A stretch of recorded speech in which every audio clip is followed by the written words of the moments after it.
One of the members of Pawn Stars in trouble, Austin Russell, better known as Chum-Li, is in jail tonight. La star bien-aimée de Pawn Stars, Chum-Li, a traversé de nombreux hauts et bas. Il est connu non seulement pour son humour, mais aussi pour ses connaissances inattendues dans certains domaines. Si vous voyez Chum-Li comme le facteur attractif pour les Pawn Stars, tapez 1. Si vous pensez que la série aurait encore du succès sans lui, tapez 2. Mais son dernier différend juridique a surpris tout le monde. Qu'est-ce qui a pu faire prendre une tournure aussi radicale à l'histoire de la star de télé-réalité bien-aimée ? Le personnage Chum-Li, interprété par Austin Lee Russell dans la populaire émission de télé-réalité Pawn Stars, est devenu un symbole de charme, de comédie et un penchant pour les objets bizarres. Chum-Li a rejoint la série 5 ans après ses débuts réussis, mais sa renommée et sa fortune reflètent son engagement et sa personnalité distincte. Ayant grandi à Las Vegas, dans le Nevada, Chum-Li était connu sous un surnom qui le suivrait tout au long de sa vie professionnelle. Son père lui a donné le surnom de Chum-Li, une référence à un personnage de dessin animé nommé l'acolyte morse de Tennessee Tuxedo. Dès son plus jeune âge, l'attitude amicale et l'esprit vif de Chum-Li ont conquis tout le monde autour de lui. Ce surnom léger l'a accompagné tout au long de sa vie adulte et est finalement devenu son identité Pawn Stars. Chum-Li a gagné en notoriété pour la première fois à la télévision en 2009 lorsque History Channel a lancé Pawn Stars, un programme qui suivait les activités quotidiennes du Gold and Silver Pawn Shop de Rick Harrison à Las Vegas. Chum-Li a débuté derrière le comptoir mais s'est rapidement fait connaître devant la caméra grâce à son charisme contagieux et son talent pour faire rire les gens. Son amitié étroite avec Rick Harrison, qui le traite comme un fils, l'a aidé à développer son rôle malgré son arrivée tardive au programme. Il a rapidement utilisé sa nouvelle célébrité pour financer diverses activités commerciales et collections personnelles, gagnant des milliers de dollars à chaque épisode. Son amour pour les véhicules anciens, comme une Rolls-Royce Phantom et une Cadillac Escalade, ainsi que sa vaste collection de plus de 200 paires de chaussures, ont contribué à sa valeur nette actuelle de près de 5 millions de dollars. Au-delà des biens matériels, les intérêts de Chum-Li incluent des passe-temps comme les cartes Pokémon, les jeux vidéo et les flippers, qui mettent en valeur son palais diversifié et sa nature entreprenante. L'ascension de Chum-Li vers la notoriété ne s'est pas non plus déroulée sans difficulté. Il a été critiqué par la communauté des antiquités et des objets de collection pour avoir acheté par inadvertance des produits contrefaits, comme une fausse guitare Gibson. Malgré ses échecs, Chum-Li a conquis le public du monde entier grâce à son humilité et sa volonté de sortir de ses erreurs. C'est un personnage sympathique de télé-réalité en raison de sa capacité à accepter et à rire de ses défauts. Le talent de Chum-Li pour trouver des trésors cachés s'étend au-delà du prêteur sur gage.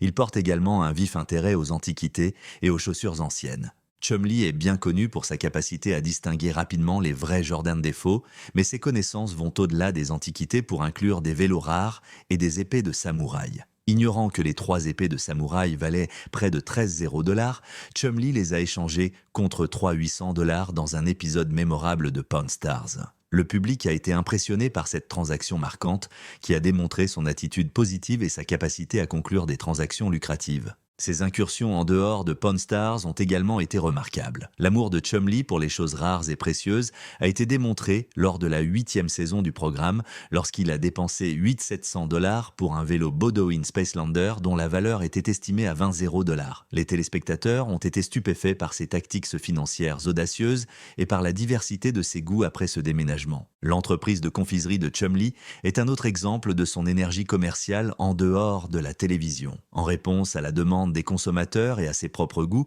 lui et son frère Sage Russell ont fondé un magasin vendant des friandises classiques comme des bonbons aux cigarettes et des Razzleberry. Son magasin de bonbons est devenu un favori du quartier, attirant des clients de partout grâce à son esprit d'entreprise et sa conscience des goûts du marché. Parlant du potentiel d'une émission dérivée centrée sur son entreprise de bonbons, Chum-Li a indiqué qu'il aimerait aller au-delà de Pawn Stars. Il reconnaît les difficultés et les avantages des 2 efforts, mais il reste dévoué au programme qui l'a rendu célèbre. En raison de sa position avantageuse et de l'attrait continu de Chum-Li, le magasin de Chum-Li a prospéré malgré des revers sporadiques, comme la fermeture par Rick Harrison de son entreprise voisine. Loin du glamour de la télé-réalité, la maison de Chum-Li à Las Vegas est devenue le centre d'une enquête policière qui allait changer sa perception du public alors que sa célébrité montait en flèche sur Pawn Stars et Freedom. Lorsque la police de Las Vegas a exécuté un mandat de perquisition au domicile de Chum-Li en mars 2016, la paix dans sa vie a été bouleversée. La perquisition, initialement liée à une accusation d'agression sexuelle, a révélé un trésor surprenant de stupéfiants et d'armes. de la marijuana, de la méthamphétamine et une collection d'armes à feu, notamment des carabines, des fusils de chasse, des revolvers, des pistolets et certaines conservées dans un coffre-fort de sa maison, figuraient parmi les biens confisqués. Le rapport de police, qui décrit des objets découverts dans de nombreuses pièces, y compris la fameuse salle Chum Chum avec une barre de danse, fournit une image claire. Contrairement à son image à l'écran, la police a trouvé des accessoires liés à la drogue et de l'argent liquide contenant des résidus de stupéfiants. L'hésitation initiale de Chumlee à ouvrir son coffre-fort lui a rappelé à quel point la situation était grave. En violation des lois qui interdisent aux toxicomanes de posséder des armes à feu, il a déclaré que cela incluait des effets personnels tels que des armes à feu et de la marijuana pour usage personnel. Cette position a ouvert la voie à une longue lutte judiciaire en donnant aux autorités judiciaires une justification pour confisquer les armes à feu et les stupéfiants. Chumlee a entamé un parcours juridique qui allait changer son image publique après avoir été accusé de crimes liés à la drogue et à la possession d'armes à feu. David Chesnoff, son avocat, s'est immédiatement battu avec acharnement. Après son arrestation, la vie personnelle et professionnelle de Chumlee a fait l'objet d'une surveillance médiatique accrue. L'accord de plaidoyer a marqué un tournant et une chance dans une mer agitée. Chumlee a choisi de plaider coupable pour des chefs d'accusation moins graves, tels que délits de possession de drogue et de possession d'armes à feu, dans le but de réduire le risque d'aller en prison. À un moment crucial dans sa quête de responsabilisation et de restauration de sa réputation, l'arrangement nécessitait une probation, une thérapie et la perte des armes confisquées. Chumlee n'était pas le seul membre de l'ensemble Pawn Stars à avoir des ennuis. L'attention du public a également été attirée sur les nombreux problèmes juridiques de Corey Big Hoss Harrison. Une bagarre dans un bar au Murray Saloon and Eatery à Big Bear Lake, en Californie, en 2011, a mis Corey dans l'eau chaude. Corey et un autre client ont eu une violente dispute tard un dimanche soir. Un agent de sécurité et un adjoint du shérif ont remarqué l'altercation. Corey a poussé le garde et l'adjoint alors qu'ils tentèrent d'intervenir. Il a été accusé de résistance à l'arrestation et de violence après cette explosion et a été envoyé à la prison de Big Bear Lake. Avant d'être libéré, il a été détenu pendant quelques heures pour se dégriser. Selon l'avocat de Corey, Corey a refusé de s'excuser lorsque la police le lui a demandé parce qu'il pensait qu'il n'avait rien fait de mal.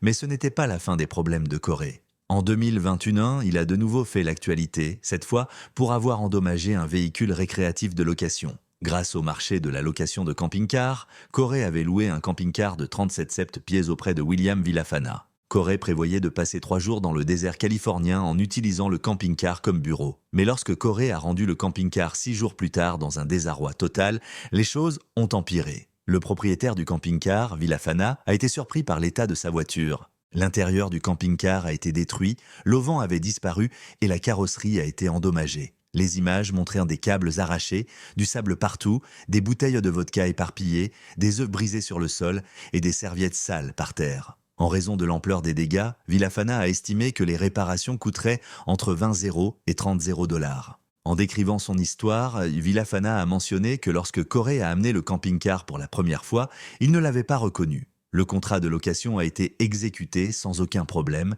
et Corey a été gentil. Les ennuis ont cependant commencé lorsque l'assistant de Corey a dit à Villafana qu'il ne rendrait pas le camping-car à temps. Après quelques jours, Villafana a appris que le camping-car avait été impliqué dans une collision de VTT. Le camping-car était en ruine lorsqu'il a finalement été ramené au stockage de Villafana. Villafana a tenté de convaincre Corey de payer les dommages, mais il a refusé. Corey a nié avoir causé les dommages et la couverture d'assurance Hervé Cher avait expiré, en expliquant comment l'événement l'a poussé à annuler 10 rendez-vous, affectant gravement son entreprise déjà en difficulté à cause du Covid-19. L'irritation de Villafana était évidente. Les activités de Rick au sein du prêteur sur gage ont entraîné de graves complications, en plus des problèmes juridiques de Chumlee et Corey. Une vente de diamants apparemment simple était l'une des erreurs les plus célèbres de Rick.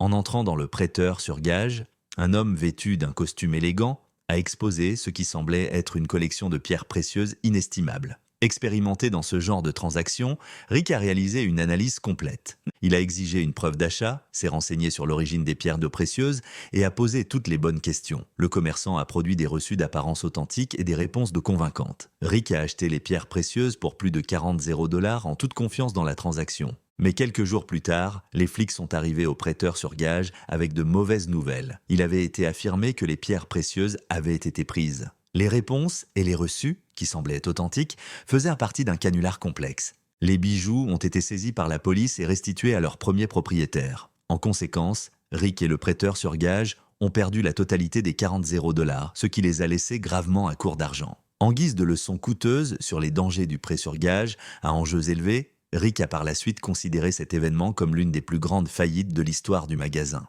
Cependant, les problèmes de Rick avec les produits volés ne se sont pas arrêtés là. Un type appelé Ryan est entré dans le magasin avec un shekel de pneus lors d'un autre événement remarquable. Cette pièce d'argent a une grande importance historique et a été produite au Liban entre un 130 avant JC et 79,9 après JC. L'affirmation de Ryan selon laquelle la pièce pourrait être l'une des 30 pièces d'argent que Judas Iscario a reçues pour avoir trahi Jésus-Christ dans la Bible n'a fait qu'accroître l'intrigue de la pièce. La valeur potentielle de la monnaie était trop séduisante pour résister, même si cette affirmation étonnante ne pouvait être vérifiée. Rick a pris la décision de payer un 600 $ pour le pneu, ce qu'il a jugé approprié compte tenu de sa possible importance historique. Mais peu de temps après la vente, un shérif s'est présenté au magasin avec des nouvelles encore plus défavorables. Avant qu'elle n'entre en sa possession, la pièce avait été volée, non pas par Ryan, mais par quelqu'un d'autre. Heureusement pour le prêteur sur gage, les prestations d'assurance leur ont permis de conserver la monnaie. Mais l'histoire ne s'est pas arrêtée là. Lorsque Rick a regardé de plus près, il a vu que Ryan avait nettoyé la pièce, ce qui en diminuait considérablement la valeur. Le shekel de pneus aurait été évalué à environ un 200 $ en parfait état. Depuis que le nettoyage a réduit sa valeur, Rick avait dépensé environ 400 $ en trop. Les transactions légendaires du prêteur sur gage avec des objets volés ont ouvert un nouveau chapitre avec cette transaction, mêlée d'intrigues historiques et de mauvaise gestion financière. Mais le drame ne se limitait pas aux prêteurs sur gage d'or et d'argent. Chumley était souvent au cœur de certaines des erreurs les plus coûteuses survenues dans le magasin. Les objets les plus coûteux et les plus fragiles sont conservés dans l'arrière-boutique du prêteur sur gage, en or et en argent. Chumley n'a pas toujours pris au sérieux l'obligation de gérer ces choses avec le plus grand soin. Les Harrison étaient irrités par son attitude négligée et informelle qui entraînait plusieurs erreurs coûteuses. Une guitare d'une valeur de 20 $ a été utilisée dans l'un des événements les plus marquants. Chumley était responsable de la section de stockage, mais il a calé la guitare contre un support plutôt que de la sécuriser. L'instrument a fini par tomber et s'est brisé de manière irréparable. L'entreprise a dû débourser 20 $ de sa poche pour réparer les dégâts lorsque l'acheteur est revenu chercher l'instrument. Leurs finances et leur réputation ont souffert de cet événement. Il semble logique que Rick et l'équipage aient été furieux. Le tempérament vif de Chumley surmontait souvent leurs avertissements répétés sur la nécessité de manipuler les objets avec précaution. À plusieurs reprises, il a été vu en train de manipuler des objets coûteux grâce à des caméras de sécurité. Rick, qui avait du mal à trouver un équilibre entre l'importance de Chumley pour le programme et les exigences quotidiennes liées à l'exploitation d'une entreprise rentable, était toujours ennuyé par ces farces. Il y a eu plus d'un ou deux cas d'action de Chumley dans l'arrière-salle. Sa négligence a entraîné la ruine d'objets à plusieurs reprises. Un jour, il a lancé un ballon de football dans le débarras, brisant un vase antique. Il a également endommagé irréparablement un tableau rare et coûteux lorsqu'il l'a fait tomber. À chaque fois, le magasin a dû faire face à des consommateurs mécontents et subir des pertes financières. Ces incidents en coulisses ont mis en lumière un problème majeur pour le prêteur sur gage. Les clients apportèrent leurs biens à Gold et Silver dans l'espoir qu'ils seraient traités avec dignité et considération. De tels incidents ont érodé cette confiance. Leur activité pourrait être affectée si l'on apprenait que le magasin n'était pas fiable pour les objets de valeur. Rick a retenu Chumley dans l'équipe malgré ses problèmes. Même si les pitreries de Chumley étaient peu coûteuses, elles constituaient également une télévision fascinante. Et History Channel respectait son implication dans l'émission. Rick s'est rendu compte que la dynamique qui a fait le succès de Pawn Stars pourrait être bouleversée si Chumley était renvoyé.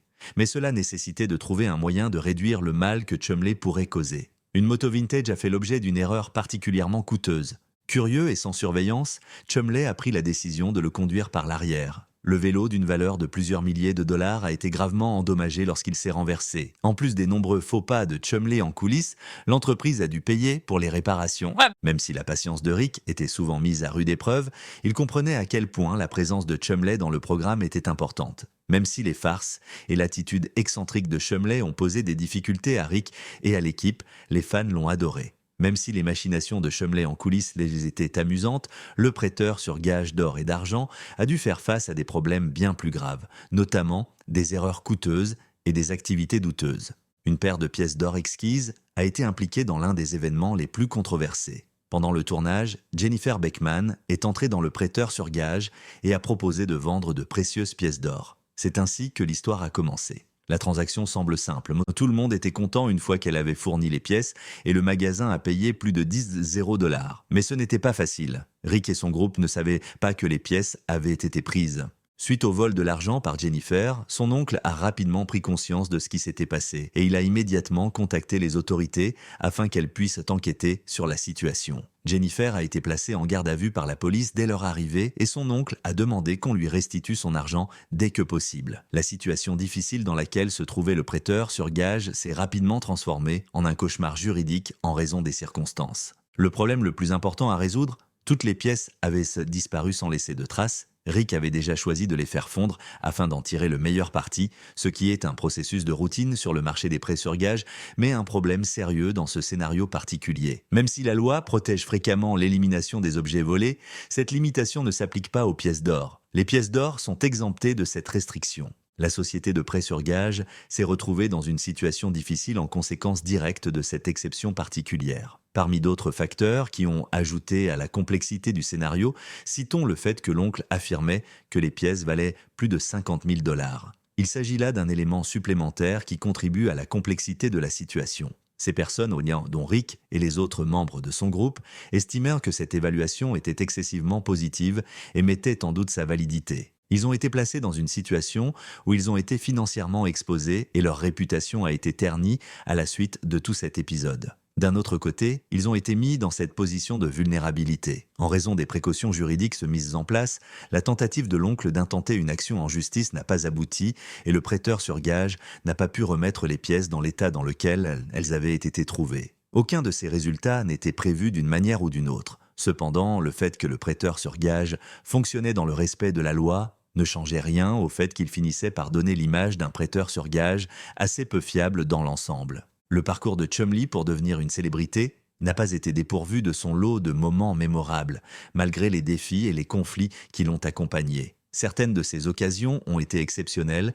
d'autres l'ont été moins. Grâce à sa participation à des émissions de télévision bien connues comme American Restoration, The Tonight Show avec Jay Leno et Live with Kelly and Ryan, il est devenu une star bien connue dans le domaine de la culture populaire. Il s'est non seulement imposé comme un personnage bien connu de la culture populaire, mais il a également un travail sur Pawn Stars, dont je parlerai plus en détail ci-dessous. C'est grâce à ces apparitions qu'il a pu accroître son niveau de familiarité avec le grand public. À un autre moment, en 2022, l'existence secrète de Chumlee a été portée à l'attention du grand public pour la toute première fois. La méthode qu'il a utilisée pour perdre du poids était particulièrement intrigante pour ses fans car elle était comparable à la perte de poids de Corey Harrison en 2014 lorsqu'il avait perdu tous ses 100 livres. Chumlee a pu lancer sa propre ligne de vêtements et vendre des t-shirts comportant des motifs qu'il avait lui-même créés grâce à la notoriété qu'il avait acquise. C'est grâce à l'exposition qu'il a pu le faire. Grâce au succès extraordinaire que cette tentative a obtenu en obtenant de nouveaux revenus,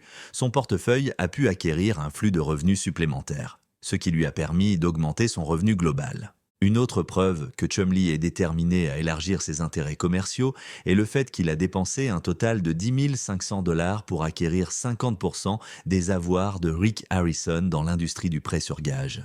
Le fait que Chumlee soit si déterminé à élargir ses intérêts économiques est démontré par cette circonstance supplémentaire. Bien qu'il ait été impliqué dans des problèmes juridiques en 2016, sa position parmi les téléspectateurs n'a pratiquement pas été affectée par ces circonstances, et ce, malgré le fait qu'il ait participé à ces questions juridiques. Son dévouement à l'émission et ses efforts pour interagir avec les gens qui regardèrent la télévision ont été les deux facteurs les plus essentiels qui ont contribué à son succès continu au fil des années. Lorsque Chumlee, le célèbre membre de l'émission de télé-réalité Pawn Stars, a décidé de mettre en vente sa maison située à Las Vegas au début de l'année 2019, cette nouvelle a immédiatement attiré l'attention des médias du monde entier. Le montant total des ventes s'élevait approximativement à 1,365 milliard de dollars. En comparaison avec le montant actuel, qui est de 5 millions de dollars, le montant qu'il a obtenu en 2012, atteignant 1 million de dollars, peut être considéré comme une somme d'argent significative. La propriété en question était composée non seulement d'une grande résidence, mais aussi de sa célèbre chambre Chum Chum, ce qui témoignait du goût distinctif et du jugement financier avisé de son propriétaire. C'était également un bien immobilier d'une grande envergure qui suscitait l'admiration par son architecture, sa taille et son design. En outre, la possession de cette propriété servait de témoignage indiscutable de la pertinence de ses choix en matière de gestion financière. De plus, Il convient de mentionner que Chumlee s'impliquait activement dans l'industrie musicale, plus spécifiquement dans le domaine du hip-hop. Cette implication lui offrait une plateforme pour exprimer non seulement sa créativité artistique, mais aussi pour diversifier ses sources de revenus. Le hip-hop occupait une place de grande importance dans la vie de Chumlee. Il consacrait beaucoup de temps à écouter de la musique hip-hop, à suivre l'actualité de ce genre musical, à apprendre les paroles des chansons et à s'imprégner de la culture hip-hop dans son ensemble. À Las Vegas, une ville connue pour ses nombreux lieux de divertissement, on pouvait notamment assister à des performances de DJ au Gold Spike Day Club. Ces lieux ont suscité un grand engouement auprès de milliers de personnes qui souhaitaient explorer et profiter de leur mélange exceptionnel de musique et de divertissement. La transformation de Chumlee, qui était initialement connu en tant que star de télé-réalité en un entrepreneur prospère aux talents variés, met en lumière sa persévérance et son engagement sans faille envers ses objectifs. Dans le contexte en perpétuelle évolution des secteurs des affaires et du divertissement, Chumlee demeure résolument engagé à évoluer et à s'ajuster. Il explore de nouvelles opportunités à travers des initiatives commerciales variées, des placements dans l'immobilier et des prestations en tant que DJ. Peu importe la situation dans laquelle on se trouve, cette affirmation reste vraie. Peu importe les situations auxquelles on peut être confronté, cette affirmation demeure